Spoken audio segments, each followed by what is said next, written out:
দেশের বর্তমান অর্থনৈতিক পরিস্থিতি বিবেচনায় এই মুহূর্তে স্বল্পোন্নত দেশ থেকে উত্তরণের আগে বাংলাদেশের প্রস্তুতি কতটুকু তা নিয়ে 5 এপ্রিল রাজধানীর আগারগাঁওয়ে পরিকল্পনা মন্ত্রণালয়ে অনুষ্ঠিত হয় মাল্টি স্টেক হোল্ডার কনসালটেশন।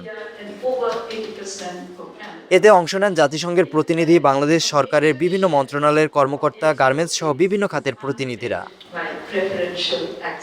সভায় অংশগ্রহণকারীরা মানব সম্পদ উন্নয়ন, প্রযুক্তিগত দক্ষতা বৃদ্ধি, অবকাঠামোগত উন্নয়ন এবং বিনিয়োগ বান্ধব নীতি প্রণয়নের উপর জোর দেন। সাংবাদিকদের প্রশ্নের জবাবে অর্থ ও পরিকল্পনা মন্ত্রী আমির খসরু মাহমুদ চৌধুরী বলেন, এই মুহূর্তে এলডিসি তালিকা থেকে উত্তরণের লক্ষ্যে পৌঁছানোর মতো পুরো প্রস্তুতি বাংলাদেশের এখনো নেই।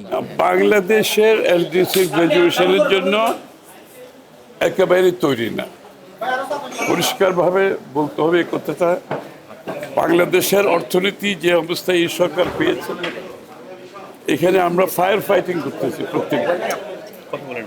এই ইকোনমিকে সেলভেজ করার যুদ্ধ চলছে এখন। শুধু জ্বালানি সংকট না, সমস্ত কমোডিটি, খাদ্যদ্রব্য, পণ্য সবকিছু প্রভাব পাবে। টোটাল সাপ্লাই চেইন ক্ষতিগ্রস্ত হচ্ছে এবং সব কিছুতে আগামী দিনে দ্রব্যমূল্য বাড়বে, এ ব্যাপারে কোনো সন্দেহ নাই। বর্তমানে জ্বালানি সংকট ও বৈশ্বিক সরবরাহ ব্যবস্থা বিঘ্নিত হয় দেশের অর্থনীতিতে দীর্ঘমেয়াদী প্রভাব পড়তে পারে বলেও আশঙ্কা প্রকাশ করছেন অর্থমন্ত্রী। Very low equilibrium.